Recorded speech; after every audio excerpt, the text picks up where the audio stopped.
Hey, y'all. Why did I say y'all? I don't say y'all. Hey, everyone.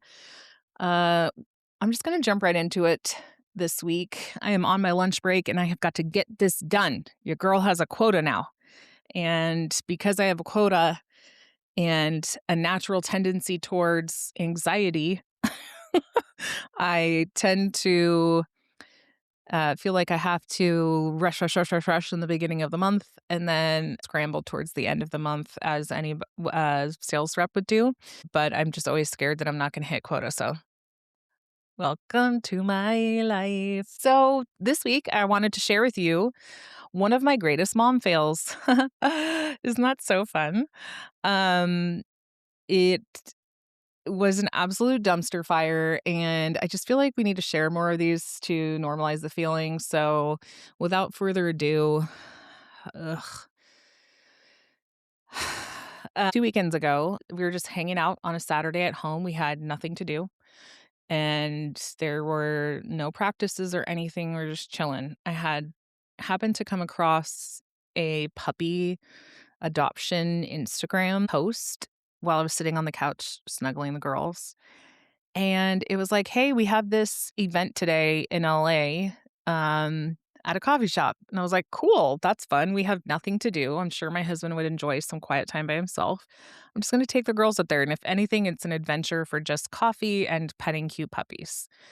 Now, some important context to this point in our story before we even started, we've been looking for a dog for a while now. Our beloved Labradoodle Lila passed probably 3 years ago, and we miss having a dog, and we've given it some time, and we've been looking for a puppy for a while. So I think my husband just kind of was over me asking and asking, because as he says, and he's not wrong. You hear that, babe? You're not wrong. Um, I get hyper focused on things and then I'm like a dog with a bone. Like I just can't let it go until I make it happen, or I get an absolute no, slam the door in the face. Now we've avoided rescues up until this point, not because we don't believe in adopting dogs. Please don't get that message from what I am saying, but because we have severe animal allergies in our house. Isn't that fun?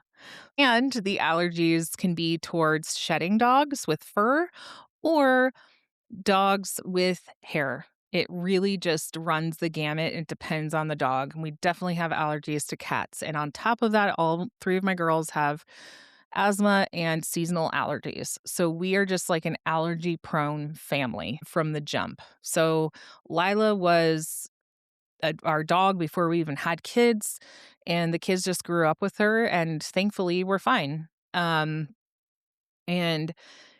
so all that fast forward back to 2 weekends ago. That Sunday, I saw the Instagram post. They had some really cute, like, Old English sheepdog, crossbreed. It was Old English sheepdog, Mastiff, Pit Bull, Cane Corso mix. And it was like a whole litter of them. They were black and white. They were so precious. So I filled out a form just to put my application in to be ready in case we saw a dog, because my husband was like, "Just do it. Just get a dog." So I took all three of my girls. There's one of our kids is severely allergic, has a terrible instant reaction. Eyes are watering, coughing, sneezing, can't stop. Like she has to take a shower and Benadryl immediately to make it stop. Okay. So we're at this, the girls we load up in the car. Let's go look at puppies. Yay. We get up to LA at the event and just absolutely fall in love with this sweet little girl, and she was pretty chill and she was so cute, and we just loved her. And I made my daughter with the worst allergies hold her, rub up on her, all of those things. And so while we were there, not a single reaction. We were there for about an hour holding her, probably like 30 minutes ish, but then we gave it some time after that so she could like rub her face, and we let the dog lick her and stuff. Because if you didn't know this, there are three types of allergies to dogs. There's saliva, there's dander or hair, and urine. You can be allergic to any three of those to dog, or you could just be allergic to a specific dog in general. Like this dog you can be allergic to, but this dog you can't. Anyway, I thought I was doing my due diligence. I did the best that I could. My daughter did not have a reaction while we were there. I gave it time. Usually within like the first 20 minutes, she's a mess. And so I brought like Benadryl with me because I thought she was going to need it if these dogs, like surely there were shedding dogs there. Okay. So no allergic reaction. On the way home, a few sneezes, but that's not out of the ordinary, right? Um, we apply to get the dog. We pay $700 to adopt the dog. Um, and then we take the dog home. We call grandparents and we're FaceTiming and guess what we did? Look, we want to introduce you to someone, fighting over who can carry her in the car, just ecstatic. Um, and stop at the pet store on the way home because we have nothing for her. All we have are her vaccine papers. So we have no food, we have no bed, we have no nothing. So we got literally bare minimum, like food and whatever. I asked the place before we left, the adoption center, "Hey, my daughter usually has allergies. I do not see her reacting right now. Is it possible for us to return this dog if for some reason she has an allergic reaction?" And they said yes. So it has to be within 24 hours and you can have your money back if that's the case. I'm like, cool. I'm not expecting it to be the case at all, but wanted to make sure that we were covered and this dog had somewhere to be if we ended up with an allergy. So so we go home, we got the bare minimum. Everybody's excited. Hey, like neighbors, look at this cute dog we got. Telling everyone, calling friends, all of the things. And then we start seeing some allergy things pop up around like dinner time, like runny nose, sneezing, maybe some like itching on the elbows, inside of the elbows. And so we gave the dog a bath and thinking, oh, the other dogs are probably on it, or maybe there's some kind of seasonal, like pollen or something on the animal that was bothering my daughter. Gave the dog a bath, gave her a shower. Everybody was good. We're fine after the dog had a bath, fine up until bedtime. So that was like 3, 4 hours later. Everybody's doing good. Um, and still like talking to the girls about we don't know what name we're going to give her yet. We're not quite sure if she's going to work out for us. We're going to see how we all react to her. And we get to bedtime and there's some allergies. Wake up in the morning and there's sneezing, coughing, all of the things from my daughter who's most allergic. So, because we're running up on the 24-hour timeline, I just kept her home from school thinking like I got a couple options here. Either we wait it out and we see how it goes, either it gets worse or it just gets better maybe. I don't know. I've never done this before. Her allergies or we have to take it back and I want her to be able to say goodbye to this puppy. So talking to all 3 of my girls before they left for school because the reality is I have to tell you if we're going to like drop this dog off, I have to go during the day because LA traffic is horrid and I have to get you from school. So all of a sudden I'm compromising my work hours for potentially returning a dog. I mean, it was so stressful. So I made the call before they went to school and I said, "Guys, I love this puppy so dearly. She is so precious, and I could see her having a great life with us. But I love your sister more, and I don't want her to have to take unnecessary allergy medicine her whole life if she doesn't have to. And if we keep this dog, she's going to have to take allergy medicine her whole life. And I just don't want that for her. She's still developing, she's still growing. And there are, of course, tears. So my oldest and my youngest go to school. I'm like having to work through this, like literally do my work for my job, and then coordinating with the rescue when I'm going to bring her back while my daughter is having an allergic reaction, crying and screaming on the couch, holding the puppy. Okay, just absolutely traumatizing the puppy because she was so upset that we had to take the puppy back. So I find a time to meet up with them. We pack her up in the car. We pack the puppy up in the car. She is crying shouting at me, "You're the worst mom ever. I hate you forever. This dog is not gonna have a good life. She's not gonna like, what if she doesn't find a family after us?" I mean, just, like, all of it. It was it was too much for my heart. Like, I don't know if you've ever been in that situation where you've had to make a very hard decision for the good of your family and then explain it to them, and for kids to just not understand the big picture. I just kept taking it on the chin over and over and over from every single angle, and I just let her be mad. Like, can you imagine being 9 and feeling like you can't control the allergies in your body, and it is the reason you're getting rid of a dog, whether it's good or bad that you're doing it. You've been wanting a dog for years. You've been begging your parents for a puppy, and you also all of a sudden have a chance to do that. You actually bring it home. You start getting attached to it, even if it is 24 hours, and then they're like, "Nope, sorry, we're bringing it back." And of course, you're gonna, like, try and grapple with, like, "Oh, well, I don't care, I can take medicine. I'll take medicine this whole time." It's like, "No, you won't, honey. I don't want you to do that because I love you too much. Like, your health is more important to me, your growth, your development. This dog is gonna be in our lives for 10 to 15 years from now, and that's a long time for you to take medicine you don't need to take." So, um, we went and picked up my oldest because I know she would wanna say goodbye and she would understand. I gave her the option, said, "Do you wanna come with us?" She said, "Yes."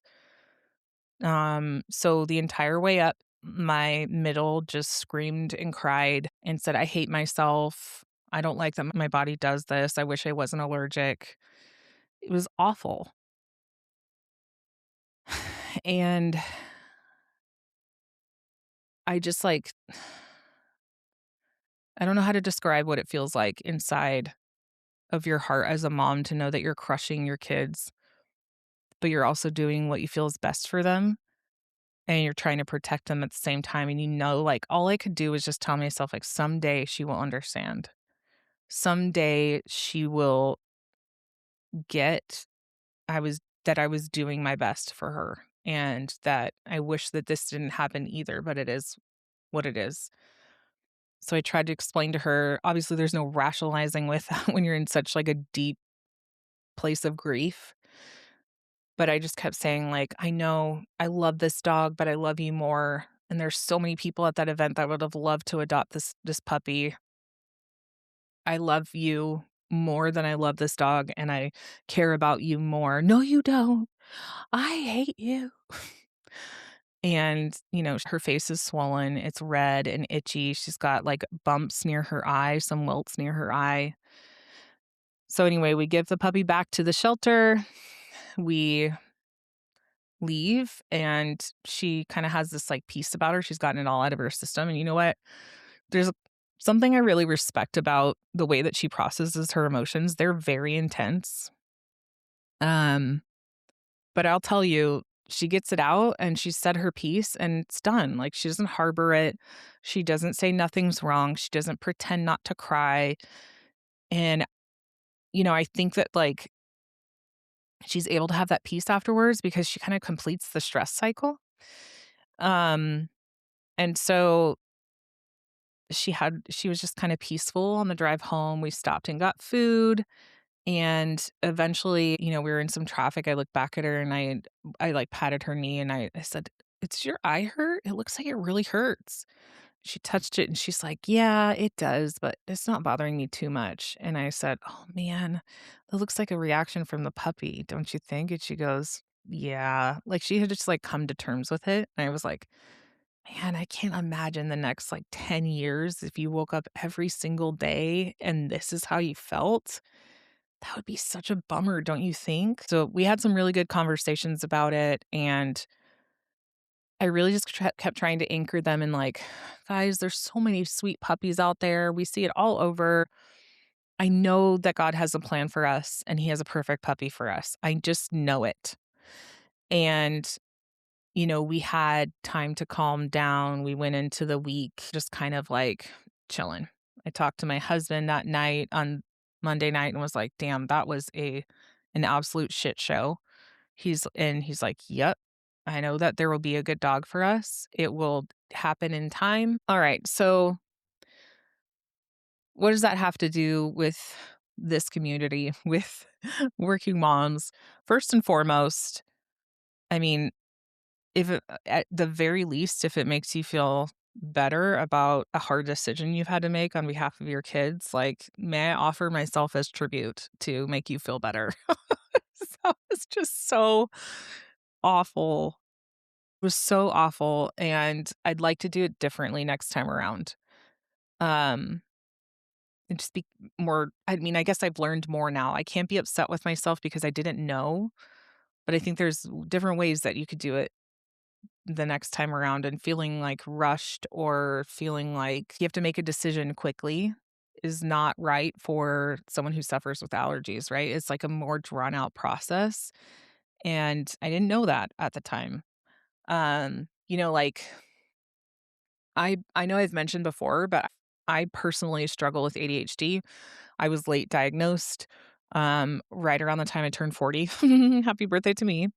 So impulsivity, hyperfixation, um,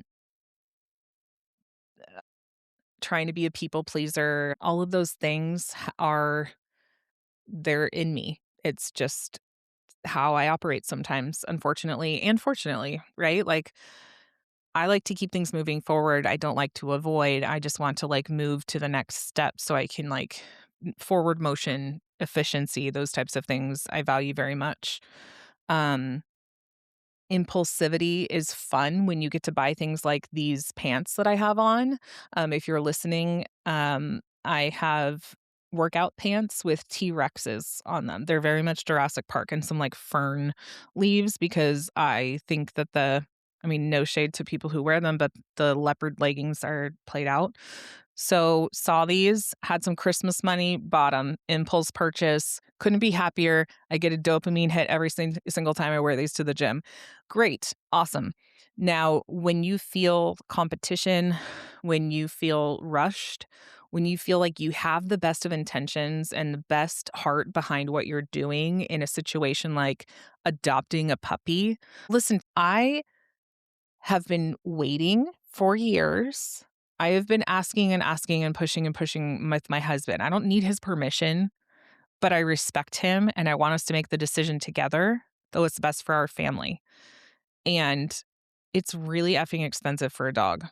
So when I saw the opportunity to get a dog or to adopt a dog, to A, save them from a shelter, B, at a much reduced price, and see like a little adventure where we could go on and I could submit. I thought I was like thinking it through. I was like, I've submitted an application.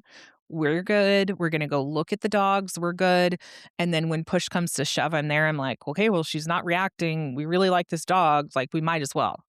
And that's what feels like normal to me, quote unquote, normal, like what other people do. I don't know if there's any other steps between there, but for me, I felt like I was like taking these calculated steps.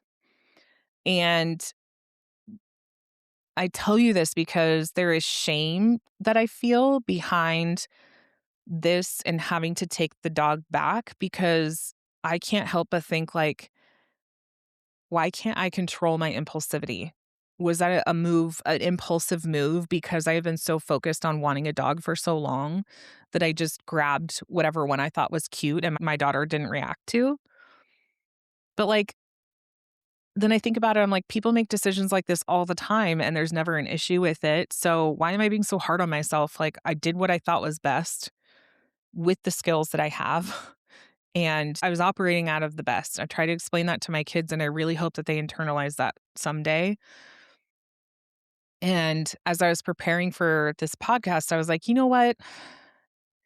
I can't be so hard on myself because if I was sitting across from you or if I was sitting across from my loved one and they said the same exact story to me, I would look them in the eyes with so much grace and compassion and be like, "You did your best." Like, your kids need to see you fail And even if would we call that a failure? Like, your kids need to see you do what you think is best and stick with it and follow through with it. And then if it's not, take a step back and admit that it's not going to work and do the hard thing. And I would just I mean, I would have such a different conversation with my friend than I'm having with myself. And so I'm trying to let that shame go because it's my default. And I want my girls, I know that they're watching me model everything, and I'm not a perfect example of things, but I will tell you what, when you grow up with ADHD and you make mistake after mistake after mistake, and the messaging you hear is mostly negative because you're making mistakes and because you're dropping the ball and because whatever, um, you learn to like take mistakes on the chin and it doesn't like bother you as much because it's like, oh, okay, here we go again. I'm used to this, right? But it doesn't mean that it hurts any less. When you feel like you've failed, when you feel like your brain that's usually chaotic did the best that it could do and like thought through steps and like took a step back and like paced yourself. Um Sometimes I can do that for myself, but a lot of times like I need someone to help me and to step in and help me like just take a breath. And so that's why I say like with my husband, I've been asking him, he is helping me take a beat and step back. And so what I don't need his permission, but I do respect him as my partner. And I need to listen to him to say, like, you need to take a break. You need to take a step back. Like, you're hyper fixated right now. Okay, fine. Or sometimes I just push through it. I'm like, no, I'm not. Because our dynamic is he's anxious avoidant, and he would tell you this too. He's anxious avoidant, I'm anxious, whatever it is where you go head first into it, and we just chase each other around in a circle. So sometimes things won't happen for us unless I push it through, and sometimes it's good for him to push back and say, "Nah, like this is not the time." Anyway, I really just want my girls to see me doing what I think is best, sticking with my guns, and then saying, "You know what? It wasn't right." Because there will be so many times where physically, emotionally, where they'll be in situations where they're like, I mean, like, I like the idea of this. I think it looks fun. It feels fun, but it's not gonna be right for me in the long term. Like, my daughter was begging and pleading, "Mommy, of course I'll take medicine every day. Like, I'm fine. I'll be fine." "Oh, honey, you won't. You're gonna be so miserable for the rest of your like, for 15 years? Like, if this dog lives for 15 years, you're gonna be so miserable, and I don't want that for you. I want your life to be so much more fruitful and joyful, and I want you to experience your life at the fullest, and that will hold you back." And I can imagine how I'll spare you the LinkedIn post about how this how this is translates into leadership, but, like, I'm sure you can draw the parallel between wanting to show that example to our kids, but also, like, doing that with your teams, right? Making the hard calls and making the hard decisions for the better of the rest of the group. And, yeah, I guess, like, there's so many takeaways from this experience, but really, I need my kids to know that I love them and I care for them, and I want them to be strong women someday who can say no in the face of something that looks good to them and seems great, but just something is off or something is not right or something is not 100% there, or that would be dragging them down, like, and like feeding into an allergy that would otherwise be untouched, you know? So, some truths I've had to remind myself of, but also my kids. Um, you can be sad and still be right. Like, you can be sad and still make the decision that is right. You can disappoint others and still be loving. I mean, I tell you how many times in my car on the way up to LA, as I was being screamed at, I was like, she's disappointed. She's deeply disappointed and grieving. I'm going to choose to love her and be soft. I'm going to choose to not tell her to stop, to I'm just gonna let her feel the grief, and I'm going to show her love, and I'm gonna nurture her in the same way that I would want someone to love me in my grief. You can grieve and still move forward. So a lot of the conversations we've been having in the last couple weeks is like, "Mommy, I miss Celine." Her name was Celine at the adoption event. "Mommy, I miss Celine." Oh, man, me too. She was so cute, right? I loved her little pink nose and her, you know, half white face, and she was so fun. She's so fun to cuddle with. I know she's gonna make some families so happy, and I know that God has a plan for us and our family. Yeah, me too, mama. I just miss her, my youngest.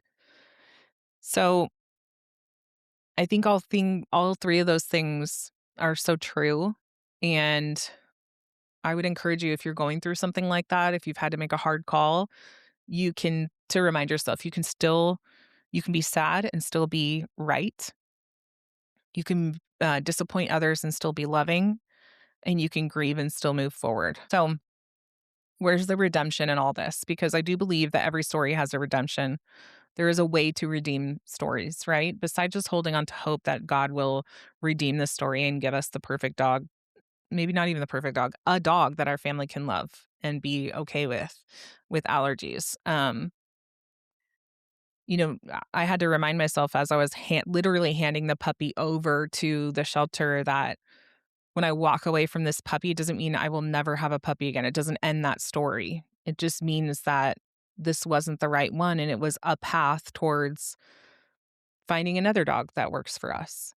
Some examples of lessons that I've seen our family learning in just the last couple weeks after that is, of course, we can have a different pet someday. That these types of things build resilience, that we can go into a situation with whatever next dog and have open hearts, but also guard them a bit. And then also just learning like life is not going to be ruined. It is not the end of our life if one thing doesn't happen, that we can pivot and we can look forward to the next move. So here we are holding 2 things in our hands at the same time again. In my left hand, I've got parenting decisions that can feel like heartbreak, and then at the same time, leadership. Like heartbreak and leadership at the same time, and they can coexist in the same way that I tell my kids all the time. You can be brave and you can also be scared. You can be deeply sad and grieving, but experience joy at the same time. And all of those things can coexist. And so, my girls, someday when you hear this, if you ever hear this or you're seeing this, I hope you know that the final takeaways I would have for you are you can choose your well-being, and hard decisions can lead to beautiful outcomes later. Your dad is a perfect example of that. I'll give you the Cliff's Notes version. I was deeply infatuated with one of my best guy friends in college. He was not the right fit for me, and he absolutely ripped my heart out, uh, one New Year's Eve, and I was so heartbroken by that and felt betrayed and lots of different emotions, grieving that relationship and the loss of the friendship and potential partnership with him. But what I will say is that situation was redeemed because a couple months later, I met your dad, and he's the best thing that ever happened to me. And I am so thankful that I didn't lose hope and have eyes to see the good that could come from the heartbreak or walking away from a situation that was just emotionally unhealthy for me. Um, and hope that someday I would meet someone who would be all of that, all of the things I'd wanted and more, and that I would find great joy in my life. And so, yeah, I hope you see that. I hope you know how much I love you, and I know that we're gonna get the perfect puppy, but I also know that you are all strong and passionate and loving and hopeful, and I know that there will be a day for you that you will see clearly what I've been trying to do for you. I really hope so. So anyway, um back to the rest of us after that very intimate moment. Ladies, if you have had to make a hard decision with leadership with your family on behalf of your family, or you know someone who's going through that right now, would you just share this episode with them? I don't want anyone to feel alone. And if I have to share my shit for someone else to feel good and someone else to feel less alone, man, here it is. I will lay it all out there. I am an open book. Um, Next week we have an awesome guest. She is a working mom of two. She was supposed to be on this week, but she got sick. So that's why you got me and my puppy failure episode this week. She's incredible and she has a side hustle, and I can't wait to tell you all about it. That's all I'm going to say. But I hope you're having a wonderful week. I hope your weekend is even better. And if you are coming out of a place of grief or heartbreak, hold on, because there's such beautiful things in your future to be had. And I hope that you can see that light, or that others around you can help you see that light. So I'll see you next week. Bye, guys.